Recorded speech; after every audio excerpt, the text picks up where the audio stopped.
তথাপিও আমাৰ সৰ্বসন্মতিক্ৰমে ৩৯৭খন যি জিলা পৰিষদ, এই জিলা পৰিষদৰ প্ৰাৰ্থীসকলৰ নাম আমাৰ জিলাৰ পৰা অহা পেনেল অনুসৰি, আৰু এই পেনেল আমালৈ অহাৰ সময়ত সংশ্লিষ্ট আমাৰ বিধায়ক, সাংসদ, জ্যেষ্ঠ নেতৃবৃন্দ, আমাৰ দলৰো জ্যেষ্ঠ যিসকল কাৰ্যকৰ্তা আছে, সকলোৰে লগত আলোচনা কৰি আমি ভাৰতীয় জনতা পাৰ্টীয়ে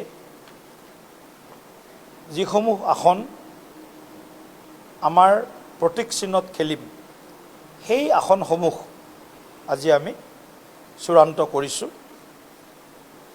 7টা বিধানসভা সমষ্টি আৰু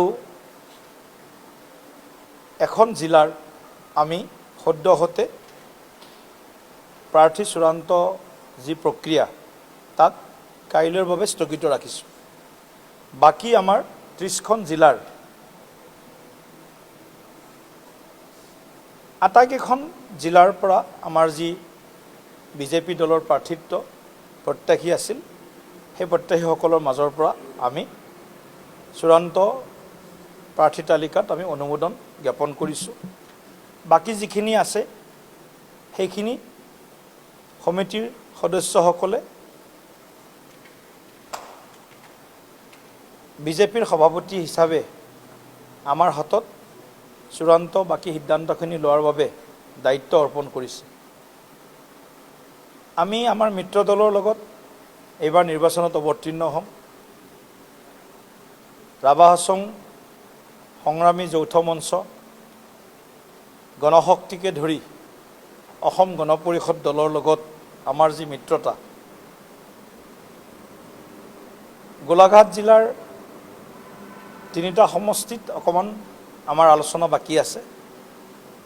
সেই 3টা সমষ্টিৰ বিষয়ে কাইলৈ ৰাতিপুৱা চূড়ান্ত সিদ্ধান্ত গ্ৰহণ কৰিম। সৰুপথাৰ, খুমটাই আৰু আমাৰ গোলাঘাট সমষ্টি। গণশক্তিৰ লগত জোনাইত আমাৰ যি মিত্ৰতা, সেই মিত্ৰতা প্ৰাৰ্থী যিসকলৰ নাম আহিছে, সেই প্ৰাৰ্থীসকলে ভাৰতীয় জনতা পাৰ্টীৰ প্ৰতীক চিহ্নত তেখেতসকলে নিৰ্বাচনত অৱতীৰ্ণ হ'ব। ঠিক তেনেকৈ আমাৰ ৰাভা হাছঙতো এই বিষয়টো কাইলৈ পুৱাৰ ভিতৰত চূড়ান্ত হ'ব। গতিকে আমি ভাবিছোঁ যে আমাৰ মিত্ৰ দল NDA হিচাপে আমি এই নিৰ্বাচনত আমাৰ যি মিত্ৰতাৰ সিদ্ধান্ত হৈছিল, সেই সিদ্ধান্ত পূৰ্ণতঃ আমি সফল কাম কৰাত আমি আগবাঢ়িছোঁ।